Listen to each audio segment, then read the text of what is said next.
လုံးပဲမင်္ဂလာပါနေ့ပညာရော်လဲတင်တဲ့ကြောင်းမှကြိုဆိုပါရစေဒီနေ့တော့ Adobe Photoshop CF5 ဖြင့်မိုးရွာနေတဲ့ပုံစံလေးလုံးမှာဖြစ်တဲ့အတွက်မိမိလုံးမဲ့အိမ်မင်းပုံလေးကို Adobe Photoshop CF5 လေးကိုဆွဲထည့်ပါ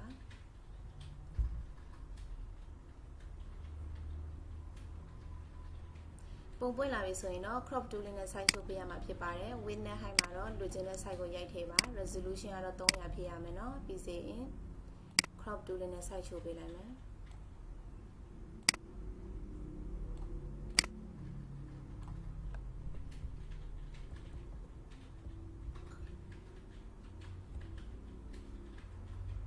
လိုအပ်တဲ့အနေထားရပြီဆိုရင်တော့အမှန်လေးကိုချစ်ပေးပါ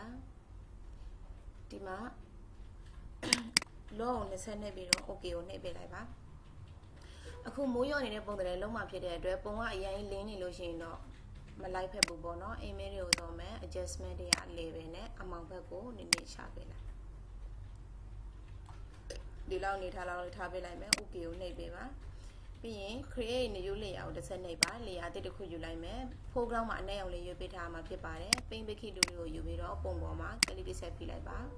ဒါဆိုရင် layer အသစ်ယူထားတဲ့မှာအနက်ရောင်လေးဖုံးလိုက်ပြီပေါ့နော်ပြီးရင်တော့ factor လေးကိုသွားမယ် factor ထဲမှာရှိနေတဲ့ noise and noise ကိုနှိပ်ပေးပါဒီနေရာမှာ25ထားထားမယ်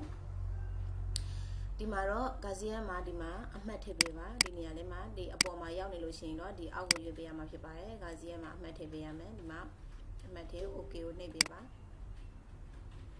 ပြီးရင် edit ထည့်ကိုသွားမယ် transformer straight ကိုနှိပ်ပေးပါဒီနေရာမှာတော့ width နဲ့ height မှာလိုချင်တဲ့အရွယ်အစားကိုရိုက်ထည့်မယ်400စီရိုက်ထည့်ပေးပါမယ်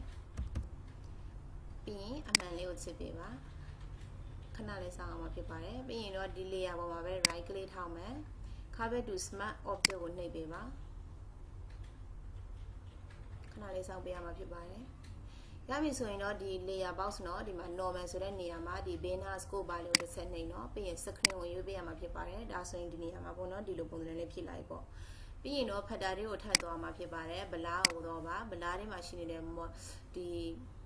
motion blur ကိုနှိပ်เนาะ motion blur မှာလိုအပ်တဲ့အရွယ်အစားလောက်ကိုဒီမှာရိုက်ထည့်လို့ရတယ်50ထားမယ်ဒီနေရာမှာလည်း50ထားပေးလိုက်မယ်တကယ်လို့တငယ်ချင်းတို့အနေနဲ့မြများရိုချင်တယ်ဆိုလို့ရှိရင်တော့မြများပေါ့เนาะဒီမြများဆိုလို့ရှိရင်တော့အရင်များတော့အရင်မလှတော့ဘူးပေါ့ဒါဆိုလို့ရှိရင်တော့ဒီနေရာမှာလိုအပ်တဲ့ size ကိုရိုက်ထည့်လို့ရတယ်เนาะ50လောက်ထားပေးလိုက်50ပြီးရင်တော့ okay ကိုနှိပ်ပေးပါခဏလေးစောင့်ပေးရမှာဖြစ်ပါတယ်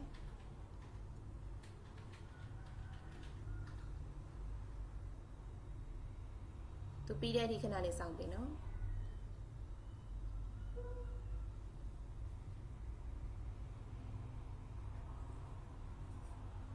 ဒါဆိုလို့ရှိရင်တော့ကြည့်လိုက်ပါဒီမှာပုံပေါ်မှာပေါ့နော်မိုးပွားတွေကြာပြီးတော့မိုးရွာနေတဲ့ပုံစံနဲ့လုပ်ပြီးတော့ရေပေါ့ဒါဆိုရင်တော့ဒီသင်ခန်းစာဒီမှာပြီးတော့ပါပြီတကယ်လို့နေပညာရောလဲသင်တဲ့ကြောင်းမှာသင်ခန်းစာလေးတွေကိုလေ့လာခြင်းနဲ့ဆိုလို့ရှိရင်တော့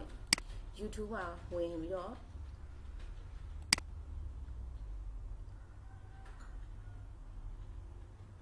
ဒီနေရာမှာ YouTube မှာဘိုဂျုံဝိုင်း ID ပွေစီဆိုပြီးတော့ရိုက်ထည့်ပြီးတော့ရှာလိုက်ပါနော်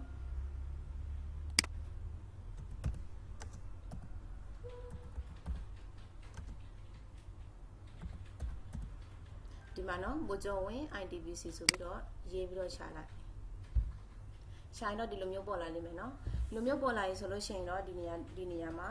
channel လေးကိုဝင်ပေးပါ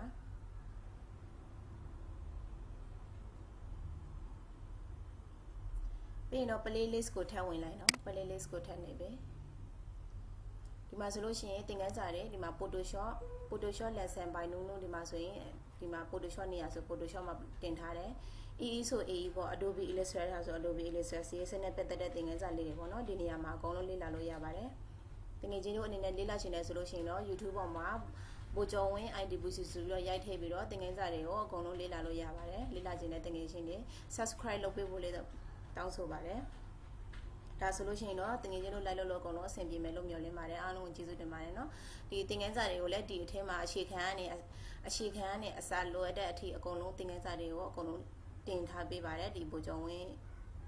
နာမည်နဲ့ပေါ့နော်ဒီ YouTube ပေါ်မှာဘိုဂျုံဝင်း IDBC ဆိုပြီးတော့ရိုက်ထည့်ပြီးတော့ရှာလို့ရှိရင်တော့ရပါတယ်အားလုံးကျေးဇူးတင်